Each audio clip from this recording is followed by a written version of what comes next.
All right, what's going on, Keontae? Nothing, just relaxing, man. Awesome. We just want to hear a little bit about yourself. Where you came from, what you're doing, your company. So let's talk about you. How old are you? 21 years old, be 22 on the 21st. And tell us about you. Like where'd you grow up? What have you done as far as like experience wise from graduating high school till now? Well, I grew up in Ohio, Cincinnati, Ohio, and then as a little kid, actually when I was like 10 to 13 years old, I was just going yard to yard doing landscaping and trying to earn a quick buck to help myself get different things that I wanted. And we moved down here into Georgia in 2008 and for better opportunities and just kept it pushing. That's all just kept pushing. So what do you do? Like, what do you do now for work? Work at Woodstock Furniture, just moving furniture right now, and that's it. Just loading furniture, going on deliveries, and helping customers out with anything they need, tie downs and stuff like that. So,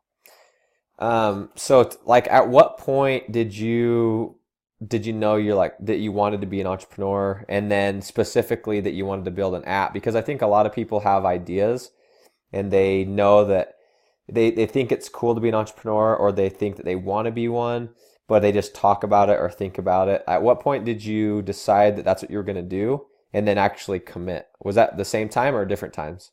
it was about when I was 19. I was like, man, I just can't work for anyone, and also I like technology. So I just started to just go on YouTube, learn different things about technology, try to put things together, and just learn from there. So when you like have a lot of broken things around you, you try to figure out how to fix them, and you just go on YouTube and just figure out stuff from there also. So and yeah, So you were 19 when you decided, hey, I'm going to be an entrepreneur, and then it yeah, took you 2 years or so until you actually committed and made the leap. Is that yeah, correct? yes. So what was going through your head for those 2 years? Like what was it stopping you? Was it finances? Was it opportunity? Was it just like was it being scared? Because I know everybody's dealt with that.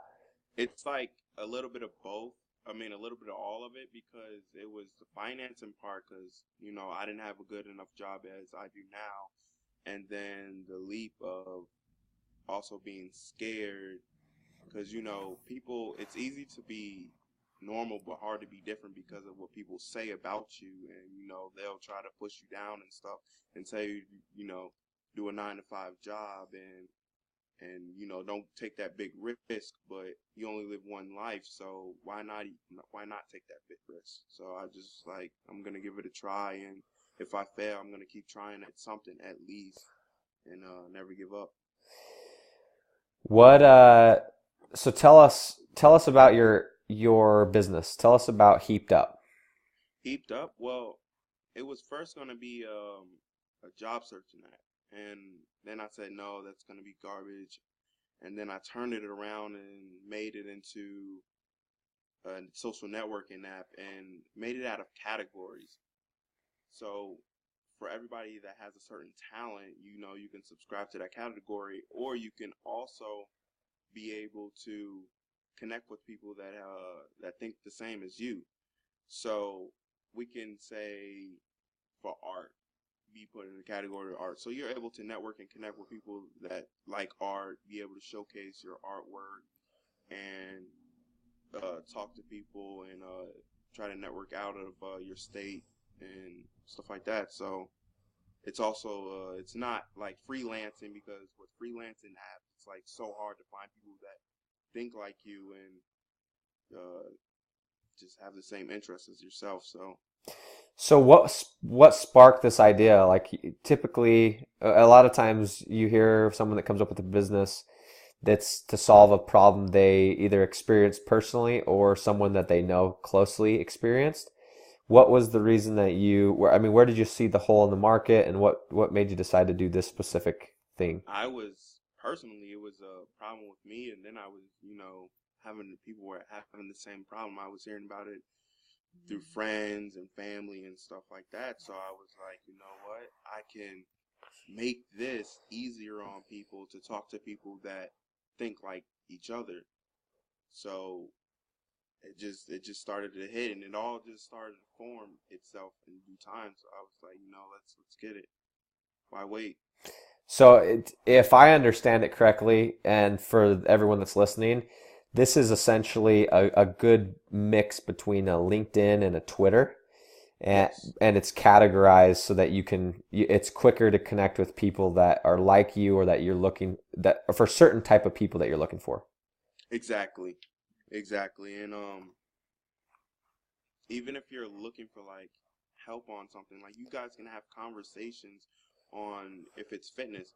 You can have conversations with about how to lose weight and certain things like that, and then you can bring up these same conversations, and then you can just go off with people's own testimonies about how to lose 10 pounds or something like that in that area. So I think it's great for people to use something like this because like I said, freelancing is it's so hard to find people that think just like you. So, and then you're educating yourself about the passion that you have. So if somebody knows a little bit more than you, then they can educate you on what else do they know, and you guys can tell each other what you guys know, and then you may be educating someone else that don't know as much as you do. So Very cool. It's gonna be exciting. So tell us. So here's a question for you with this. I think a lot of people that have ideas, and especially ones that have app ideas, don't know where to go. Like I have an app idea. I think it's a good one. I mean, who's going to develop it? How much does it cost? Like what are the steps that you took to eventually find someone to actually develop your idea? I think a lot of people get hung up there because they may not have a connection with the developer or it sounds like a scary process. What was your first couple of steps to actually getting this thing developed? I just I started to research things, and it just like the numbers just came out of it just got crazy. So I went to one developer, one actually company, and then they they just it was okay, but the work wasn't efficient. It wasn't like it wasn't good enough. It wasn't up to date. So then I went to another company. Actually, I was fishing around, and then I saw another company, and I began to talk to a guy named Nick Wood, and then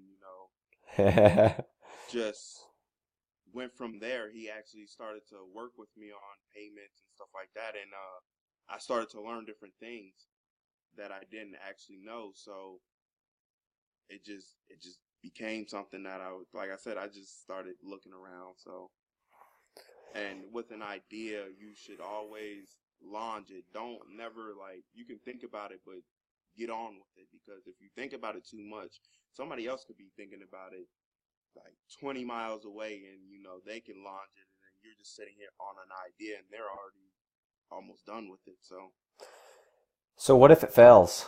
I mean, everyone thinks about that. What are you going to do if you launch this idea?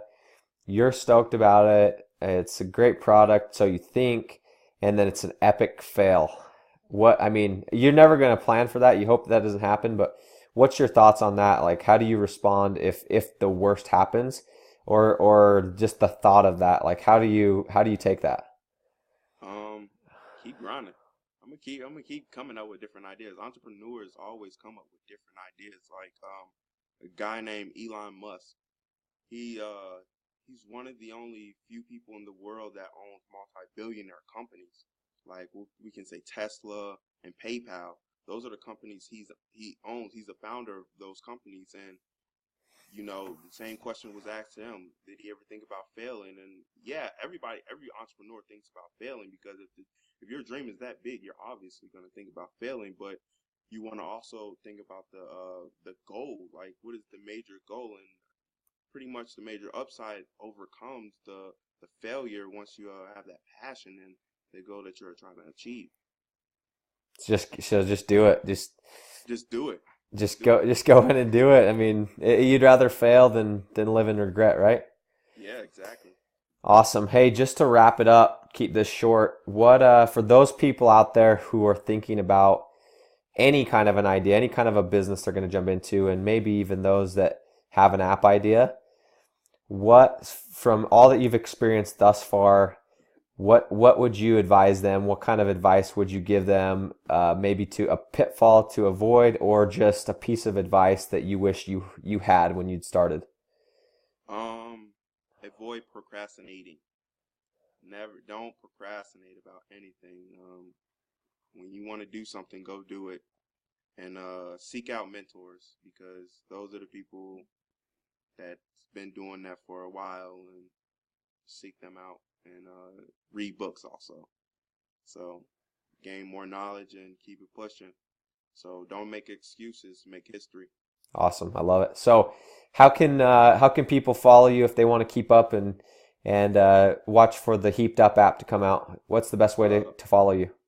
Follow me, subscribe to my YouTube channel, and follow me on Instagram at Keontae A, and just Cool. follow the content, and then that's it. We'll put all the links below, and people can check it out and Okay. subscribe to your channel. And we're excited for Heaped Up, man. It's gonna be All right. cool. Hey, Appreciate it. thanks, man.